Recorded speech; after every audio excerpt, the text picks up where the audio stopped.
adalah Ernawati, kelahiran Ngawi 21 Februari 1974. Tinggal di Jalan Trunojoyo, Gang Mayang 1, nomor 9, Ngawi.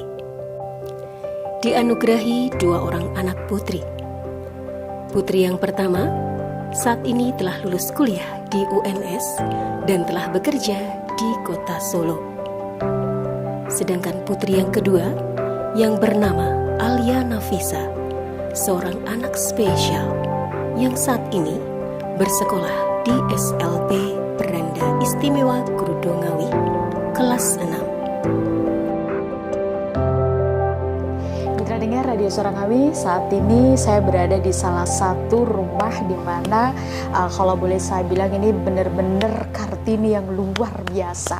Nah, di hari Kartini yang jatuh di hari Senin besok 21 April, sekali lagi saya punya sosok Kartini yang luar biasa yang semoga saja bisa menjadi motivasi buat para orang tua yang mana ini dia, saya kenalkan langsung aja. Halo Mbak Erna. Ya, ini adalah Bu Erna. Bu Erna ini punya salah satu anak atau putri yang yang berkebutuhan khusus. Nah, seperti apa sih perjalanan Bu Erna dari ketika hamil anak kedua yang akhirnya memang berkebutuhan khusus ya Bu Erna, dan sampai sekarang si anak sudah umur 15 tahun. Seperti apa sih perjalanannya? Tentu saja Bu Erna bisa cerita dong biar jadi motivasi buat para ibu-ibu ya, terutama yang memang punya anak yang sama dengan Dedek siapa? Dedek Alia ya, Dedek Alia yang sekarang sudah umur 15 tahun. Seperti apa mungkin bisa diceritakan waktu hamil, mungkin merasakan gejala-gejala apa atau sampai dengan melahirkan Bu Erna? Ya, kalau dengan kehamilan itu saya memang jarak kehamilan dengan kakaknya itu 8 tahun, jadi lama. Terus hamilnya itu dari 0 bulan sampai 5 bulan itu saya mual, memang sangat nggak bisa makan. Beda sama anak pertama. Ya, beda sekali. Tapi sebenarnya saya ke dokter itu normal, posisi bayi dan lain-lain normal. Setiap bulan tetap melakukan cek ya. Terus hasil USG juga bagus gitu, sampai 9 bulan itu dokter menyarankan bisa lahiran di mana gitu, tidak perlu ke dokter gitu. Saya pilih ke bidan dekat rumah. Pas pemeriksaan di bidan itu, bidan melihat kok kepala sudah nggak ada di bawah, maksudnya nggak ada di jalan lahir. Terus saya disarankan untuk kembali USG. Di situ memang benar, ternyata yang di jalan lahir itu pantat, jadi posisinya melintang gitu. Nah, dokter menyarankan untuk segera operasi karena kalau tidak operasi bayi itu mulutnya langsung ke plasenta, jadi kotoran yang dia makan nanti memenuhi paru-paru gitu. Makanya akhirnya disuruh operasi di rumah sakit umum. Terus ternyata ketika lahir sebenarnya berat normal 9 bulan juga pas, berat bayi itu 3,1, tapi adik nggak nangis. Oh, nggak nangis, begitu lahir dia nggak nangis. Dia harus dilarikan ke NICU, terus di situ semalam-malamnya gitu bapaknya dipanggil karena kritis. Terus hari kedua juga demikian. Akhirnya mulai hari ketiga itu sudah dianggap normal, tapi memang belum bisa nangis kalau nggak dicubit, jadi harus dicubit. Sampai hari ketiga itu ya? Akhirnya perawatan di situ, dan itu sampai 40 hari. Saya dalam kondisi habis melahirkan, operasi sesar, harus nungguin anak di depan pintu NICU-nya itu, karena sewaktu-waktu dipanggil. Ada apa-apa itu sewaktu-waktu dipanggil, setiap 2 jam sekali bapaknya itu ngirim ASI sama Pampers gitu. Terus sampai 40 hari. Jadi adik dirawat di NICU selama 40 hari. Selama 40 hari dokter mengizinkan pulang. Saya lanjut pengobatan di rumah gitu, maksudnya di tempat praktek dokter. Akhirnya keluarga berinisiatif bawa cek ke Solo, ke Muardi. Di situ dicek semua, ternyata tidak ada gangguan, jadi tokso semua itu negatif, normal. Akhirnya dokternya yang menyatakan ini yang diperlukan adalah terapi, tumbuh kembangnya terganggu gitu. Mungkin karena jarak kehamilan lama, usia saya sudah 35 waktu itu. Waktu melahirkan adik ya. Terus mungkin juga proses melahirkan yang operasi itu mungkin berdampak apa-apa gitu. Akhirnya saya di Solo 1 tahun untuk terapi ini, adik ini sampai 1 tahun ya semuanya terkendala biaya. Jadi saya pulangnya karena masalah biaya terus itu masih biaya mandiri ya? Iya, dulu saya belum ada seperti BPJS itu. ya. Saya rundingkan dengan bapaknya, ya sudahlah kita terima ini memang keuangan kita hanya sampai segitu gitu maksudnya. Terus kita pulang sampai di sini kebetulan ada yang terapisnya yang di Solo itu memberitahu kalau ada terapis yang dari Solo itu sekarang di Atin. Itu rumah sakit Atin dulu waktu masih baru gitu. Saya coba datang ke situ, ternyata Mas itu memang tahu saya, maksudnya memang waktu di Solo. Iya Bu, Mbak sini. Saya harus terapi di situ hampir 3 tahun. Terus kebetulan ketemu dengan Bunda Reni, disarankan untuk di samping terapi juga sekolah, maksudnya bermain gitu. Waktu dulu belum jadi sekolah gitu, menjadi tempat bermain seminggu 3 kali atau berapa gitu, maksudnya semampunya anak, karena kan emang anak masih rawan sakit gitu. Tapi anak saya tuh sejak lahir nggak sakit, maksudnya tidak ada terus sakit minum obat enggak, sampai akhirnya 8 tahun, sampai dari 0 itu sampai 8 tahun makannya Milna. Tidak mau makan nasi, belum mau makan nasi. Makanya yang cair lah ya. Jadi Milna untuk bayi 9 bulan kan maksimal Milna itu 9 bulan. Saya pakai sampai 8 tahun anak. Terus anak sakit waktu itu panas gitu. Ya itu mulai sakit itu, terus saya bawa ke Atin.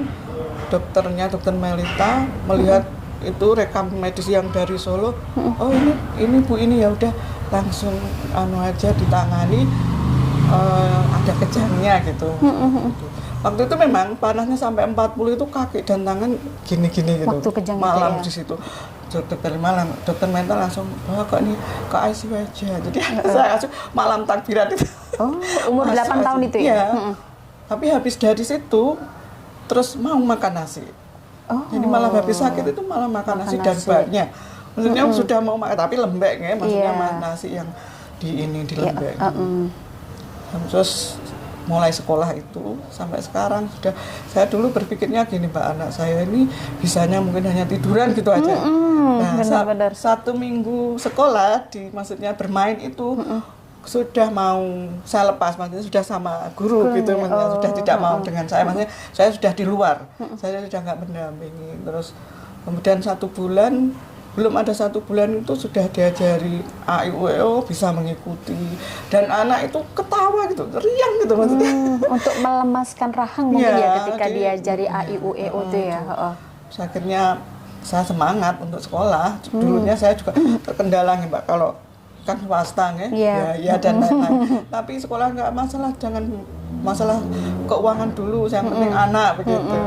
Jadi di sekolah itu dulu pertama masuk terapi, nanti sesi keduanya itu belajar AIUEO, belajar mengenal huruf, warna gitu. Diajarkan juga di sekolah gitu. Sampai sekarang sudah mulai dari tahun 2017 anak saya sampai sekarang.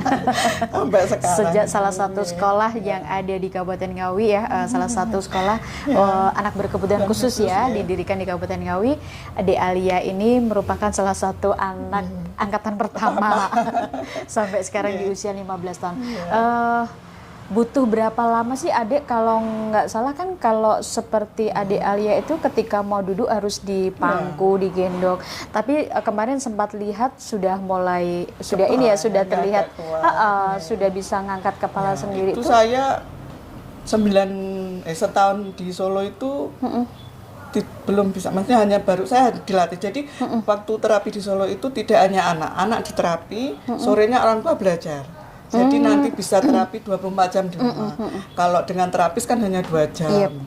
Terus saya latih sendiri gitu. Dulu bisa duduk, tapi masih belum bisa, masih gini. Akhirnya sedikit tetap harus disandar ya.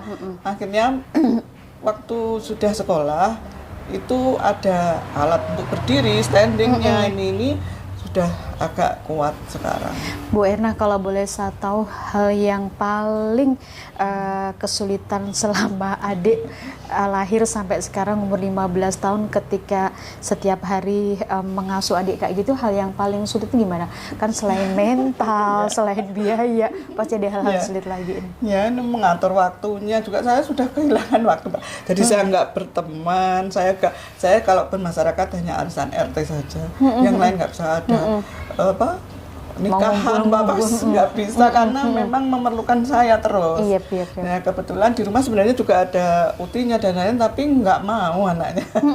Ya, sama bapaknya juga kurang mau, jadi memang full dengan saya. Jadi dari misal kalau Alia ini begini, Mbak, kalau mau tidur malam harus BAB dulu.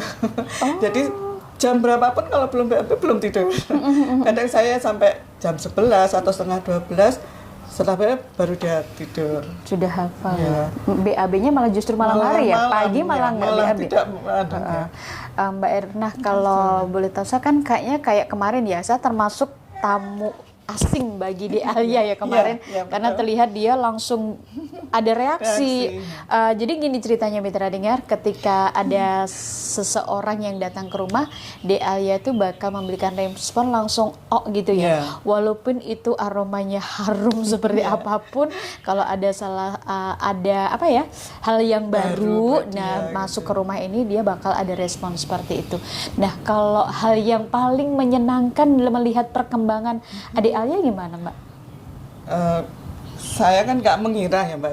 Ketika di sekolah bilang A, E, U, E, O gitu, loh kok bisa bersuara gitu. Terus ini kalau huruf hijaiyah itu kan guru juga mengajari sana. Kalau ro gitu dia bilang ro gitu. Loh, bisa. Nggak menyangka sama sekali. Saya kira nggak bisa ngomong, nggak bisa ini. Kemudian dulu ketika kalau bapak dan kakaknya kan namanya Dila, jadi bisa lah gitu, bisa paling pertama kali terucap lah gitu. Terus kalau manggil bapaknya gitu dulu. Kalau saya sudah gitu dulu, sekarang sudah Bu gitu. Terus dulu kalau maam gini Bu, sekarang Bu sudah itu sudah perkembangan buat saya. Kalau Mimi Bu Mi gitu sudah. Oh, berarti seperti itu ya respon. Kalau sekarang misalkan HP saya bunyi Bu on, berarti ada telepon. Bu, gitu. WA gitu sudah bisa. Itu menurut saya sudah perkembangan yang luar biasa. Mungkin kalau orang hanya gitu, tapi saya luar biasa. Karena mereka tidak mengalami ya, Bu ya. Baik, kalau boleh Mbak Erna memberikan motivasi deh buat para ibu-ibu di luar sana yang mungkin punya putra atau putri yang dialami sama Mbak Erna, mungkin bisa kasih motivasinya. Kalau menurut saya anak itu hadiah dari Allah untuk kita. Kalau bisa ya harus kita kembangkan potensinya. Kalau mau ya mungkin bermasyarakat, bersosialisasi, terus disekolahkan. Yang penting keluar dari rumah. Biar dia punya hak. Anak itu juga punya hak untuk sekolah, untuk melihat dunia. Jangan hanya di rumah. Memang kalau di rumah anak nyaman, itu zona aman. Tapi kita harus tertantang, harus kita keluarkan biar anak-anak ini juga berkembang, tahu kalau ada teman yang bully, kadang kan gitu, Mbak. Jadi kita bisa jangan hanya di zona nyaman gitu aja. Harus yang penting itu anak itu punya hak untuk sekolah. Seperti saya, misalkan saya dulu tidak mengira kalau anak saya bisa begini, ternyata bisa. Guru juga mengatakan anak ini tahu jam. Tapi memang kenyataannya juga demikian. Saya bilang besok masuk jam 9, setengah 9 sudah minta mandi. Padahal saya kira enggak, tapi memang jam di tempat saya angka. Memang guru menyarankan untuk angka. Itu sudah jam 9, saja enggak, baru jam 8 enggak mau. Berarti memang dia tahu jam. Mesti bisa jam gitu. Mungkin saya enggak mengira ternyata ya. Makanya kalau saya menyarankan untuk ibu-ibu yang punya anak berkebutuhan khusus, jangan ditinggalkan di rumah. Mari kita sekolahkan. Kalau sekolah di mana aja bisa, di tempat bermain. Sekarang TK inklusif juga ada. Banyak sekolah inklusif. Baik Mbak Erna, makasih waktunya, sehat selalu. Karena seorang Kartini yang luar biasa ya. Karena nggak semua ibu, saya aja sampai kagum. Karena nggak semua perempuan atau seorang ibu itu bisa seperti Bu Erna, juga ibu-ibu Erna yang lainnya yang di luar sana yang punya anak dengan berkebutuhan khusus. Itu tadi yang bisa saya bagi untuk Anda mitra dengar dalam peringatan Hari Kartini di tahun 2020